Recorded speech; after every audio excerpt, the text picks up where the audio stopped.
Hello you guys, welcome back. So right now I am cleaning up my client's stitch braids. This is my favorite part of stitch braiding. Well, actually I like all parts of stitch braiding, but this part is my favorite because it's just so satisfying. So basically I forgot my rat tail comb, my metal comb, so I'm using the all-purpose comb where I broke the teeth off. So I'm using this to clean up my part. And you guys, you can see how the parts are slowly separating as you comb underneath. Don't do this too hard because stitch braids already hurt, so sometimes this can be very uncomfortable for your clients.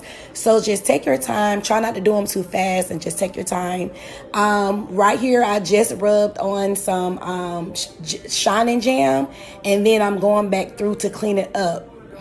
And I do that through every braid, every stitch, for that sharp, clean part. Like, it's so important. So when we get ready to do the cleanup on top, you want to make sure the client's head is laying backwards because it's easier to clean up the part standing behind them rather standing in front of them. You don't want to land all over your clients. You know what I'm saying? You want to kind of stay behind them at all times. And right here, I am applying more shining gel to the other side of the stitch braid. Whatever you do to one side, you want to always remember to do to the other side. Make sure you guys like, comment, and share.